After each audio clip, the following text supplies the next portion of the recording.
Thank you for tuning in to my official YouTube channel. I'm Reverend MeeLing. Been known by a few names: Reverend MeeLing, Reverend Susan MeeLing, Lady MeeLing, Lady Dori, Belle, quite a few other names. So I'm going to continue on in the explanation of the short book, Finding the Silver Lining, in regards to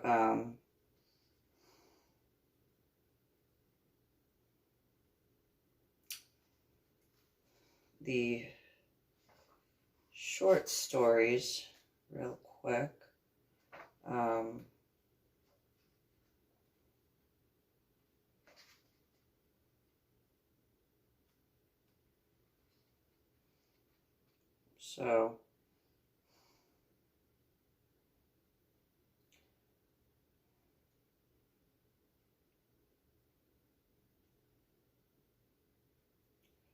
So real quick, in reference to the aspects of, well, I gave the reference in these particular aspects here. So yes, I have given people a few warnings. One in particular was this male that I had known. Philip Olmsted had told me that he was considered a redheaded stepchild. And, you know, something about gingers have no soul. And I said, I don't know. I think that they do. However, you know, what is the big deal in that? And he said, well, you know, you should be afraid of someone like me. Really? Why should I be afraid of someone like you? And his response was because he was a ginger. And I said, well, what's the big deal?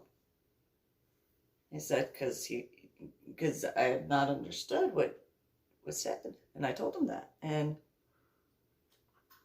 the response I had been given had to do with some preconceived notion about gingers.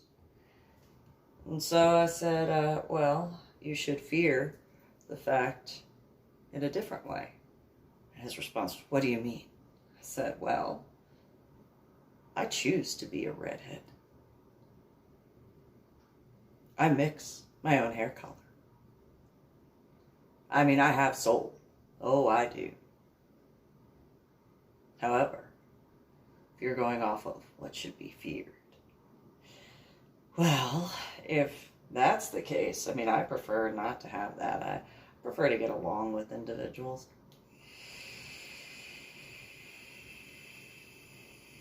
However, if you want to go in regards of the aspects of being born a ginger, what does that make someone who's like me? I choose to be a redhead. I mix my own hair color. I came up with that all by myself. And, oh, you're just whatever. Yeah, well, it is what it is. So, in that regard, it's one of those, do you understand what the average military ammunition looks like for larger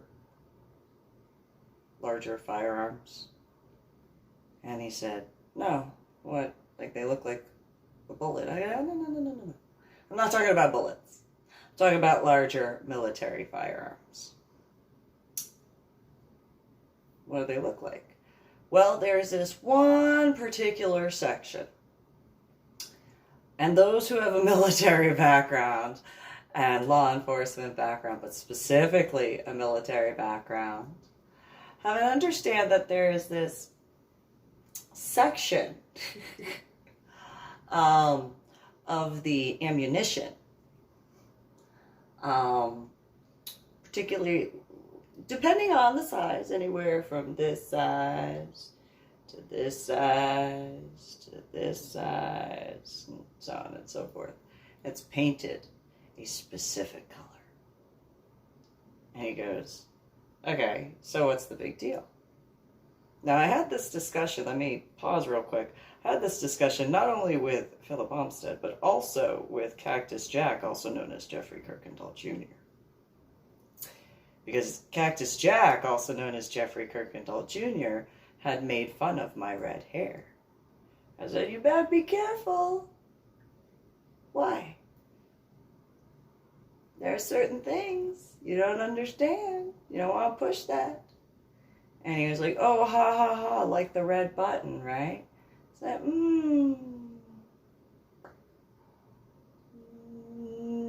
kind of. And then both in reference to Cactus Jack, also known as Jeffrey Kirkendall Jr., and Philip Olmsted had made the reference point regards to a specific color, that ammunition.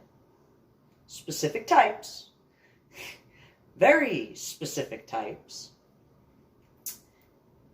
have to have certain clearance to be up close and personal with those specific types of ammunition. To be able to have that seen in person, to know, you can see pictures, there's just this one spot. And it's just this particular color, you know, letting individuals know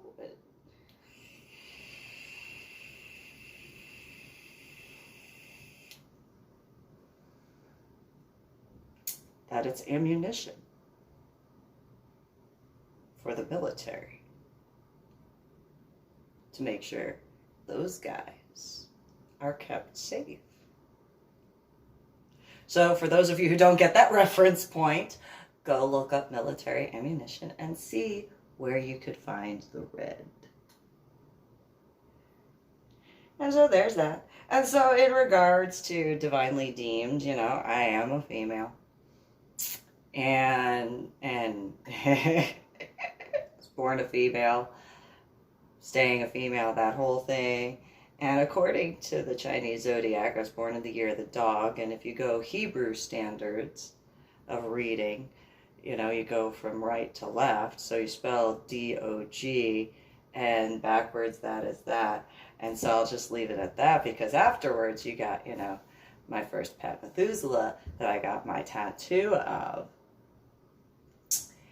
And, well, Methuselah, I did not know that that is not a common name.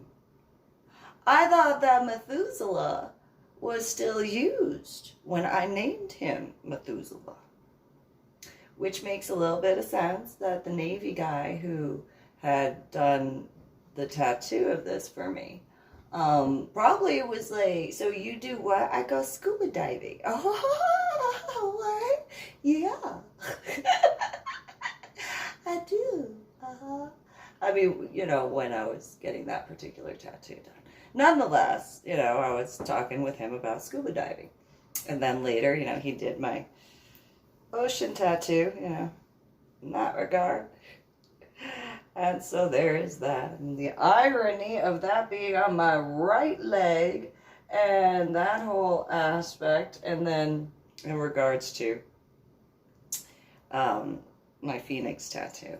I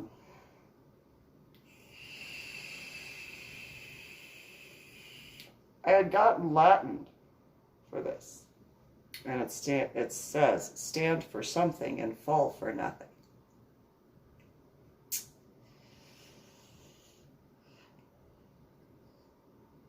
I don't fall easily. I mean, I trip. Oh, I trip. I am not a ninja. However, in that regard, I had that in that regard, because I didn't realize that Latin wasn't nearly as important in certain regards, although every word nowadays, at least in the English language, the French language, the Italian language, the Spanish language, and the Greek language are based with Latin. So that is what it is in that regard. However, going into the aspects, my daughter knew she could see my wings. she's not the only one. There are multiple children who have been able to see my wings, and I don't mean in pictures. I don't mean standing in a certain location and my wings being seen in a picture sort of way. I mean, literally, children have been able to see my wings. My son and my daughter saw them very, very young. My daughter paid far more attention in that regard to my wings. And my son, he saw some of them. Usually when he saw them, though, when he was younger, it was more along the lines of a way to keep him safe in that regard. And so, however, my daughter had known, oh, she could just, put those away, and then a new pair shoots out, and she had seen them very early on. Very early on. Though that is also in regards to why, if there have been those who have seen how babies react when I am around. And that is in reference before my hair color and my hairstyle. And I'm talking about back when my hair was the natural hair color that it grows out, a very dark, dark brown.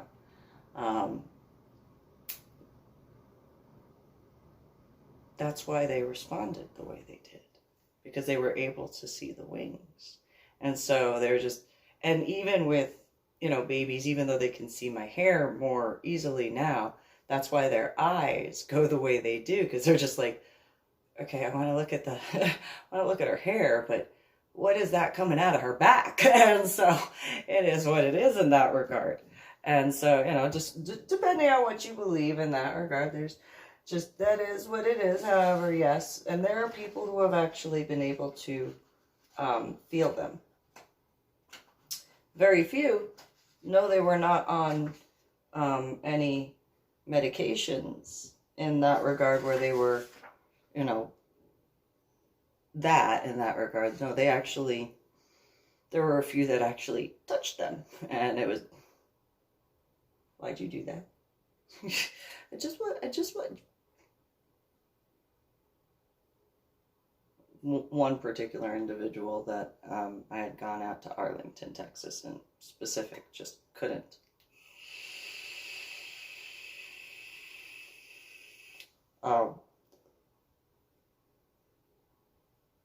Couldn't believe that he was actually seeing it. And I was just, it is what it is.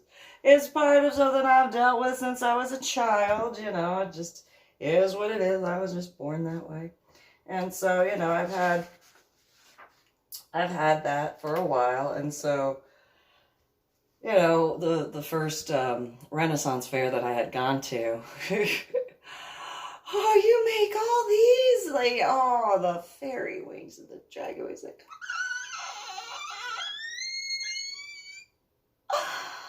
I like those. And in my thoughts, I'm thinking, oh, how did you know? This is fantastic. You don't even know. Ooh, you don't know, but oh my God. Ooh. And so, that was a way to actually show in certain regards. But yeah, they've been there a while, along with, my mermaid tail. That was well before scuba diving. That being said, going into more adult aspects, I can make fun of myself. I tend to do that. And so one day, this one particular year from 2011, the beginning in January all the way to the end of 2011, I was in the Austin Dominant Mentor Program. And I had finished the boot camp, and part of the boot camp was a weekend thing and then weekly homework and stuff like that. And because of everything that was going on at the time, I was like, well, I better get my homework done, and then I can focus on everything else that needs to be done as far as the other stuff. And that was before the electives and stuff like that. And one of our later homework pieces before the boot camp was over had been a collage. And I didn't know what a collage was. So I called the individual in charge of it, and I was like, so what is that? What? And so we talked for, I think we wound up talking for like a couple of hours, and I wound up understanding that it was a bunch of pictures on a board, and you just explain the different stuff, and well, under my understanding, we put the pictures on the board, and then the explanation of each picture. I did not understand. That meant like just the pictures. And so when it came time for the presentation, everybody put their collages in this one area, and everybody was supposed to go through and guess who did which one. Well, if you take a look at how the stars are specifically spaced, and the lines are specifically spaced, I had printed out these pictures, and then I had put the description, because I was told you have a description, and then other people started putting their collages, and I was like, well, I have a feeling everybody in the Austin Dominant Mentor Program is going to be able to pick out mine. I don't think there's going to be anybody that could be like, who could that be? I have a feeling that everybody in my class is going to take a look at that and go, oh, that is Lady Dori Belle's. And when it came time to bring in the collage posters, some others went in first, and then mine was brought in, and everyone, that's Lady Dori Belle's. That's Lady Dori Belle's. I was like, yeah, how'd you know? Just because they were evenly spaced as best as I could. But then again, everybody also knew I had a head injury on Palm Sunday in 2000. Then there were the homework assignments. So there's that. And so, I did do that. And so I had put that together, and I could laugh about it. Wasn't necessarily the smartest thing, I guess, but yes, everybody knew. Everybody knew. There was no denial on that. And so in regards to perfect pairing, irony, the scuba diver that I had been assigned to in Boca Raton, realistically, realistically, it was the ideal pairing at that time, because, he was, did professional underwater photography. And I was taking pictures, so he took pictures, I took pictures, and we landed at the bottom of the ocean. Well, he stayed more afloat. I still had to be myself and just, I got the bottom of the ocean. I did it. I touched the bottom of the ocean. Because I am how I am. So going on in reference to MMJ in regards to eggs. So I was told about the possibilities, not just by my now dead ex-husband, but by multiple individuals. Have you thought about pot? I have scrambled egg brains. I don't need scrambled egg brains. I got scrambled egg brains. Duh. I don't need any more scrambled egg brains because of my head injury on Palm Sunday in 2000. I'm kick my own ass. Nonetheless, yes, it took me a very long time to accept how much it actually was beneficial, and I really didn't like that. So I flushed a bunch. down the toilet because I was like, no, it's just my scrambled egg brains being scrambled egg brains. It's not real. No. Then I try it again a little bit later. No, it's just my scrambled egg. I can kick my own ass, as I said. And it was lab grown stuff. It's lab grown stuff. So yeah. Yeah. Yeah, and I actually had gotten, I had asked Mike, my biological father, to actually grow some because I couldn't do it in my house, mainly because of the fact that my cat Teeners ate what I grew. Because the bathroom area that was in my house in San Antonio, the sunlight came in just at the right angle, and I had the humidity from the shower and stuff because I take hot showers, and then one day got the plants to grow. I didn't put all the seeds in. I only put half of the seeds in. Got them to grow like 12, 13 inches, and that was in like a week. I got them to grow in, yeah, like if I get the ability to grow that, think about my garden and think about how I could get that to grow. And, when I do it,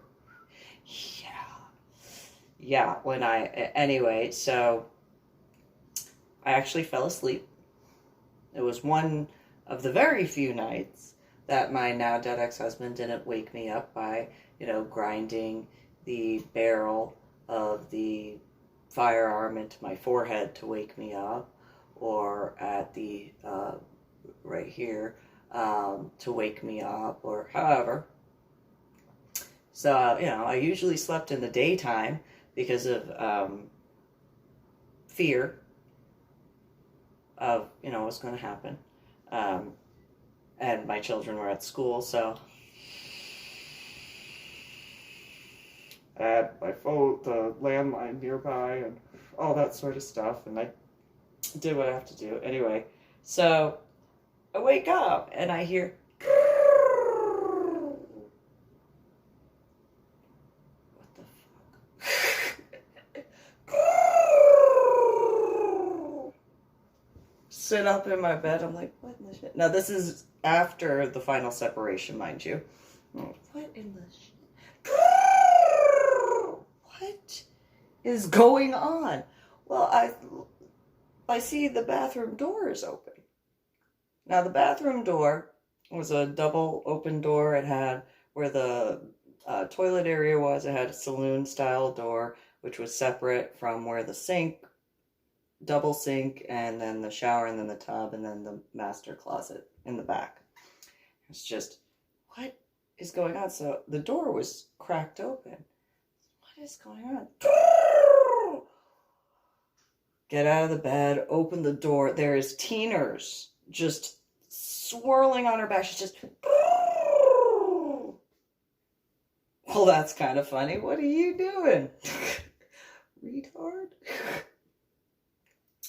I'm just laughing because, she's just doing this weird thing. It's like, what are you doing? And then she goes by where the planter was, or in there at the time. And I don't see my plants. And she's just,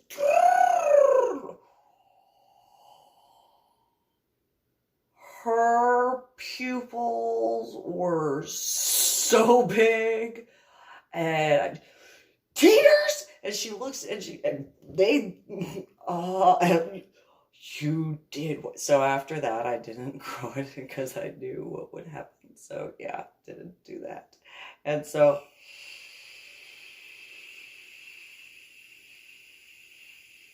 my biological father started growing some, and to try to help as far as medical wise, and he had a lamp that wound up getting a little too close. Those who know gardening, and so it just messed up, and he went to go smoke some, and he was like, I've tried Maui Wowie and stuff, and I'm like, okay, what does that mean? He goes, I put some of the dried leaves in there what are they making that nowadays with? And I'm like, I don't know. You grew it from seed. What do you mean? And so we discussed that and stuff. And he was like, do you really think it helps? It actually does kind of help my headaches. It does. I don't really like admitting that, but it does. And realistically, I wouldn't have been able to complete my Medal of Honor art project the way I did, the organizing, the planning, the so on and so forth. I mean, even right now for the pickups, that's a really good example for the different aspects of the trying to keep my thoughts together to be able to do all that sort of stuff. And in comparison to when having that capability back then, when I was in Washington State, I would have been able to get that completely planned in full much quicker. However, I have been working on trying to figure things out essentially since about like February, in reference to what to do and remembering that and stuff like that and being able to figure things out. And then when in a more recent time frame of being able to do the booking aspect, to be able to go and stuff like that. And yeah, partially, you know, there's the stuff that's going on with the quarantine COVID issue, but also the aspects of the stuff going on because of the George Floyd stuff. And you know, it just, I gotta get it done sort of thing. And it does help me a lot more. And I know that I'm not the only one. I just don't like really discussing it because of the stereotype.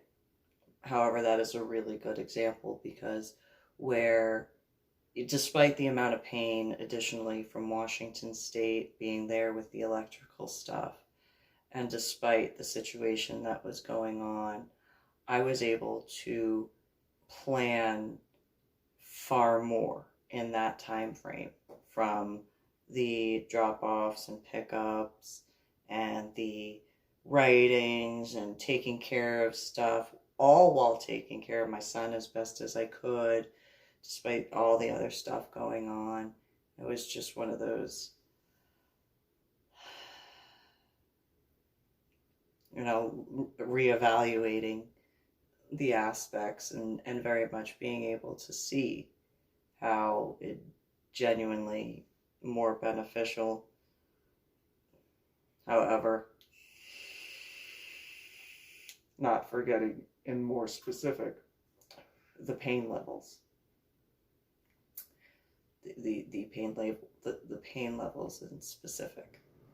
And so while I understand that there is that stereotype, and it's being broken much quicker in comparison, however, yeah, it just, I guess in certain regards you can almost make a joke in certain references of the scrambled egg aspect, maybe at least for me and people who have certain things like me, that the aspects of would be more in regards to the prescription aspect, not denouncing the prescription stuff at all, because there are things that are absolutely necessary in scientific medicine in that regard.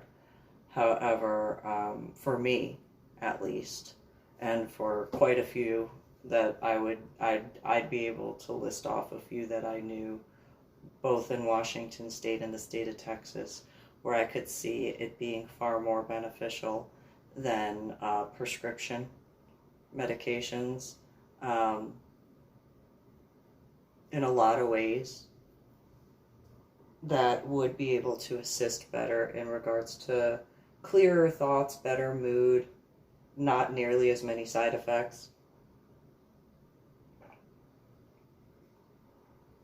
And when you really think about it, in that you also have the ability to create more oxygen. And you don't have to have nearly as much space. in that regard. And I mean, you have the ability to grow a lot, and it is what it is in that regard. However, I cannot be the only person who has found the medicinal benefits, obviously. Uh, um, and it's more calming and relaxing. And another aspect of is, despite everything that was going on where I was, and in regards to Washington State,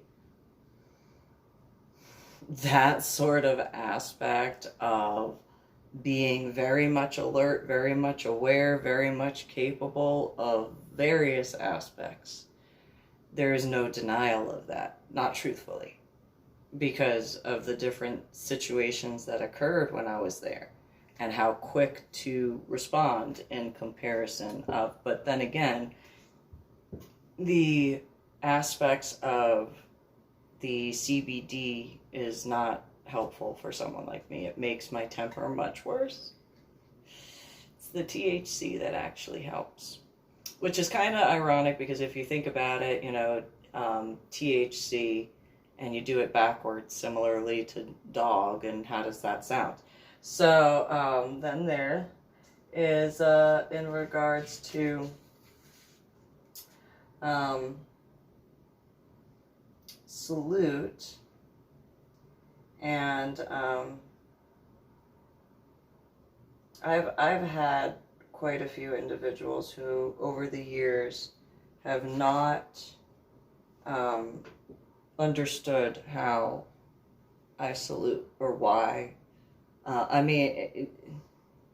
taught my son and my daughter, when you see law enforcement, fire department, EMS, though especially military guys, you salute and you say thank you for your service. And, I don't care if they're in uniform or not. If it is known, you give them the credit where they're due. And so my son and my daughter, they grew up with that. And I got in trouble in regards to my now dead ex-husband, specifically in San Antonio, but also in a specific situation in regards to at Camp Mabry or Camp Swift during the graduation. And I had gone and technically during the national anthem the whole time saluting, and I dealt with being yelled at afterwards in front of my son and my daughter. And it was at the ceremony, and I stood my ground. It was one of those, I'm going to salute. I don't care that you don't like it. And I actually had to justify and explain saluting during the national anthem, as far as the flag, as far as the different guys, graduating that day. And, Cactus Jack, also known as Jeffrey Kirkendall Jr., thought it was funny, took my now dead ex-husband's side. They considered each other brothers in arms, and it was one of those, isn't that an ironic dichotomy? And so, just one of those, okay, well, I'm going to still do it. I don't care. You're not going to tell me that I can't salute, and, And then when in Washington State, my now ex-boyfriend, Jesse Leroy Hoover Jr., was in the car as I was driving, and my son, James, was in the back seat. And he had been there during the time when I got in trouble for saluting the American flag. He had, at that point in time, known about my Medal of Honor art project. And when I dance in the car, I just dance in the car, and, I never really had paid attention to it. It was just one of those, I'm dancing in the car, and, oh, there's a flag, do. And in Tacoma, there's a very big American flag. And, because it's so big, it's just one of those sort of thing. Whereas, the other flags, I'm still dancing, I'm still saluting, as I go. But nonetheless, like that bigger one that those in Tacoma, Washington, or have driven on I-5, which know what I'm talking about, it's like, and I don't, whichever way I'm driving, I am what I am and I do as I do. And my now ex-boyfriend, not that boyfriend, goes, well, what did I just see you? And he said it very, like, with disgust. Did I really just see you salute the American flag? My son, in the back seat at the time, took his, cell phone and he was just, and I'm gonna put this up right here.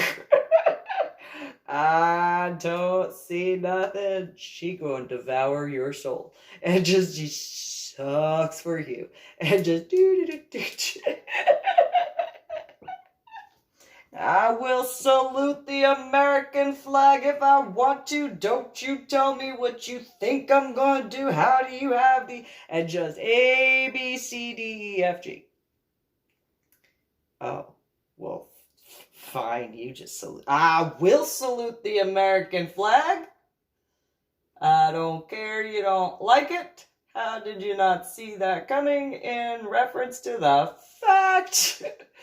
And I'm working on my middle on our project. Seriously. Dumbass. And I didn't say that in that regard, but nonetheless, seriously, how did you not see me being patriotic? How do you see that not, how? How do you not see that happening? And so, it was just one of those, my son was in the background, and she just devoured your soul. She just fucked you up. Like, that was the equivalent of when looking in the rearview mirror at my son. Like, yeah. Yeah, that's right. You know. You know your mom. Nonetheless. In that regard, yeah. It didn't work for my now-dead ex-husband when he was alive to tell me not to be patriotic. He was mad at me on the day of 9/11.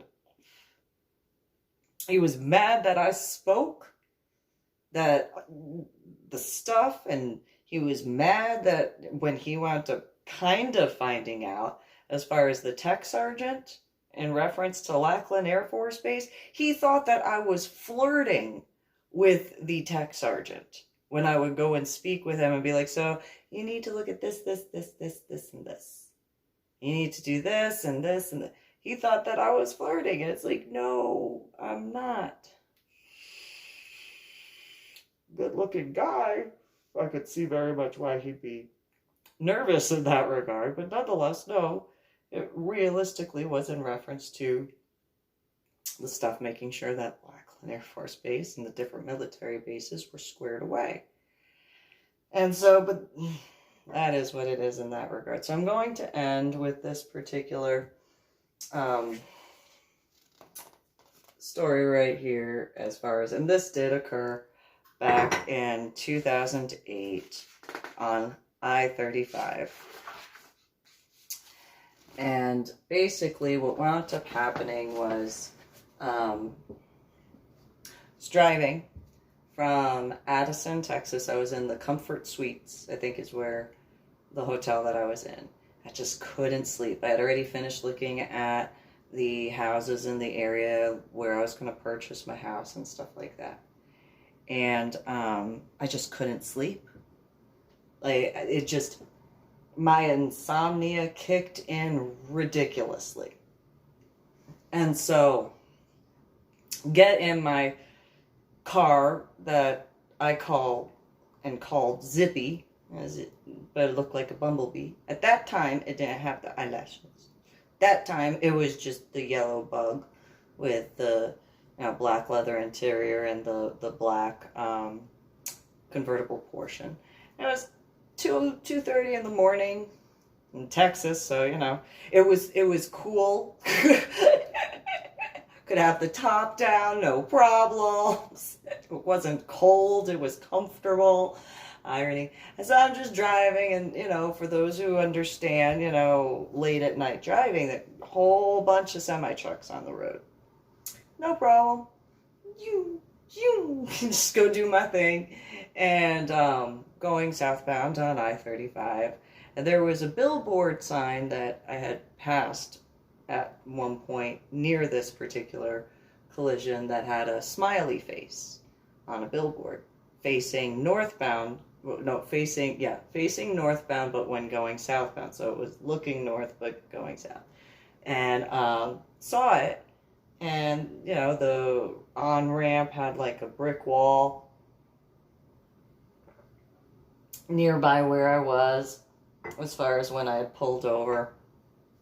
And I had a light blue V-neck t-shirt that had like rainbows and clouds stuff, and then dark blue jeans and sneakers.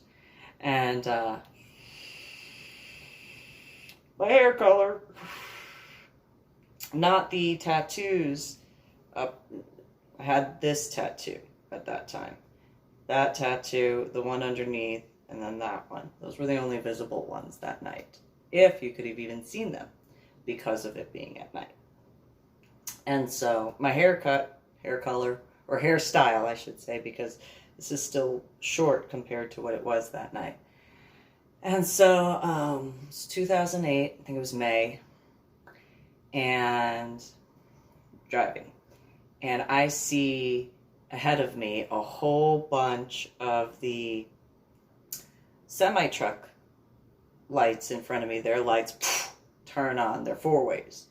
And it was one after the other, after the other, after the other, after the other, after the other, after the other. And it's like, uh-oh. Look off to the left. There's the ditch with the median, and it's a concrete median. I don't think so. Look off to the right, and there's, a line of semis. And there's, well, I'm in zippy. I went into the middle and rode the dotted line. And I'm glad I did, because the semi-truck in front of me jackknifed to the side. The one behind me went right up to that. I hope I don't get in trouble. And get to the front of these semis. All of them got their four ways on. What is going on? It's weird. Just phew! Get to the front. There's a semi-truck off to the side along the median. Husband and wife, I guess, at least, getting out of the passenger side of the semi-truck, and there's a guy helping. I get out my cell phone, yell, hey, turn off the engine, get the keys out of there, because I saw smoke coming out of the engine. And those who understand mechanic stuff, you understand why. And so I call 911. I'm trying to tell this female on the 911 phone call where I am, a semi-truck driver from one of the other ones. He goes, hey, there's issues. And I'm like, yeah, so trying to explain to not here, you explain to her, because I can't. The female on the 911 phone call was not understanding the different landmarks I was giving. Couldn't remember the mile marker. The semi-truck driver, being a semi-truck driver, knows better on how in that regard. So I just take off running, because the other lane, in the right lane, was a dump truck that was upside down and twisted. And the cab of the truck was actually on its side. So the driver's side door was at the top, and the passenger door was on the bottom. The glass was smashed out. If you had been there, you could see all of the chemicals just pouring out of the engine area, smoke going and all sorts of stuff. There's this one guy that's standing on top of the door, and he's looking down, and he's just like, there's a guy in here. So after giving the cell phone to the guy, those guys go and turn off that particular engine. I run over, and I had parked my car just in front of the semi-truck that was first in line, and just take off running. Climb up the side of the overturned rig area, jump on top of the door, and the guy at the top, he looks at me, goes, the driver's in there, but I don't think he's not responding. And I look down, and I'm like, okay, he's got blood all over his face. Okay. And so I told the guy, I'm like, I'm going to drop down, turn off the engine first, I'm going to unbuckle him, push him up towards you, you pull, I'll push, and we'll get him out of here. You see the yellow bug over there? He goes, yeah. I go, that's Zippy. and we'll carry him over to Zippy. And he's just like, okay, that's the name of my car. Jump down and turn off the engine. The chemicals are just spewing all over the place. My shirt, by the time I got out, before even realistically finishing, my shirt was covered with whatever liquids, whatever was in the engine. It's like, well, I've worked on cars before. Whatever, I mean, it's whatever. And so turn off the engine, try to find the wallet for the guy, get him unhooked, push him upward. The other guy on the top grabs a hold of his shoulders. I get a hold of the guy's hips, the driver, and I'm like, okay, on the count of three, I'm on the count of three, you pull, I'll push. And the guy was like, okay, 1, 2, 3, and up, okay. And so he gets the guy onto the door, and I just leap up, and just like, okay, dude, let's get this guy over behind the car. And the other guy was like, okay. So we did, I think it's the fireman carry, where the arm is over one shoulder. And so the other guy had one, and I had the other side, and we just carry him behind where my car was, Zippy. And so get him in the rear area, go. And ironically, I had a case of Lipton lemon tea, and I didn't see the lemon because I have issues with my stomach, and so that was just, I couldn't drink it. And I was like, I'm not going to take it back to this. This is what it is. It kind of worked out because those who understand, there's the acidity in lemon that assists with that sort of stuff. So get one out and, wake up, wake up, wake up, wake up, wake up, wake up. And the guy, yeah, hey, good morning. And so, trying to get the guy to speak with me. The other guy who had my cell phone, he comes over and he's like, the 911 lady doesn't know. She's like stupid. And I'm like, so try getting the female to say, well, how is your day? That is not what we need to discuss. You need to get the emergency vehicles out here now. And I reiterate the exact same thing. The guy, he's standing there looking at me. He's like, yeah, she kept asking where you were so that way she could speak with you. I'm like, are you fucking kidding me? Yeah, no, get the emergency services here now. Well, I don't know where you are. Well, did you hear what the semi-truck driver said? Yeah, well then get the emergency vehicle guys here now. I don't have time for this. Click. And so, just no. Again, I also didn't know about hacking, stalking, or anything like that, as far as techie stuff. Nonetheless, I go and get the guy. I gave him my cell phone. I'm like, dial whatever number you can remember. He dialed it. I called it. And just, hey, stay with me. Come on, wake up. And okay. Spitting out blood, spitting out teeth. And so then I'm speaking with, where I'm calling, and then it was a voicemail or an answering machine. I think it was an answering machine because of the type of the beep. And, I was like, hi, this is Susan. I'm here with your family member or friend. He's in a semi-truck. There's a collision, this, that, and the other. I go through this whole thing, and I don't know where EMS is going to wind up taking him. However, I want you to at least know, and that way you can start, your search, so that way you can find out where he's at. It's on 35, going southbound, and gave what information I could. Getting the guy, get off the phone, getting the guy, to come to and be taken care of and stuff like that. EMS shows up. And, they get him on the stretcher, and the young kid looks at me and goes, you can get out of here now. And I was like, no, not until law enforcement shows up. And he was like, no, you just need to clear out. I'm not going to argue with you. You need to take care of him. Don't start telling me what to do. You're not law enforcement. I need to make sure that if law enforcement needs to speak with me, law enforcement can speak with me. Whatever, blah, blah, blah, and went on his way.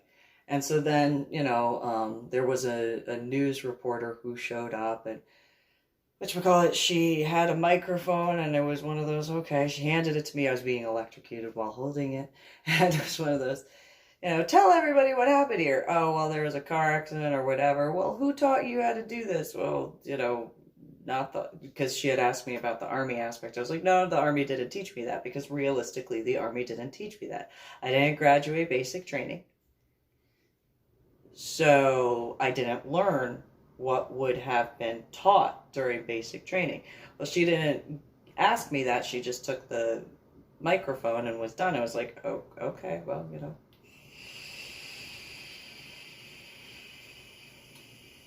all right, is what it is in that regard. And so then when law enforcement showed up, the guy was like, okay, you can get out of here. Do you need my driver's license? No, I don't need your driver's license. Are you sure about that? Yep, go. Okie dokie. Went on my way. Got back to San Antonio a couple hours later. Went upstairs, checked on my son and my daughter, made sure that they were okay.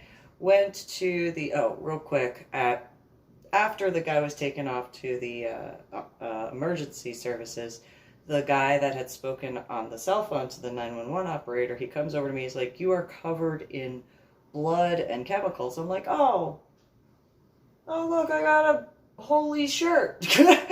Because the back of my shirt was, because of the chemicals and stuff. And he was like, I got some baby wipes to wipe down. Okay, well, thanks. Cool. He's like, yeah, okay, sure. And he, used the baby wipes to wipe down the chemicals and the blood off of me. And then, went on my way. When I got to the house and got, cleaned up and stuff, I'm like, well, I guess I should just throw that away, because that is all sorts of messed up right there. So there you go, and took care of that. And so, just handled it. And then later, a couple months later, I had a voicemail on my phone, and I didn't know what to do with it. And it was just, it was a female who said that it was her dad or her uncle, and they didn't know that he was on the road and this sort of stuff. I was like, I'm glad that he's safe, but this is so weird. I don't know how to deal with this. Like, because realistically, I that was just completely foreign to me. To be like acknowledged for that, to be just what? I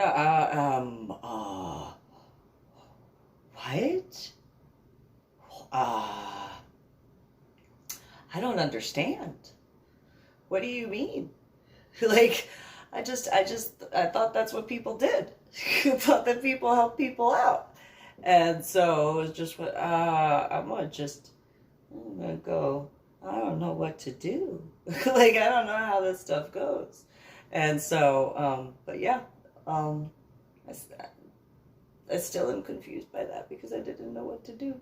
However, I did do a handwritten thing on that, and I gave it to a guy who knows some semi-truck drivers and stuff, and like, hey, maybe you could, find out who this was. So that way, if anything's needed or whatever. And so, yeah. And it wasn't to be difficult at all. It was just, I had no idea what to do in that regard.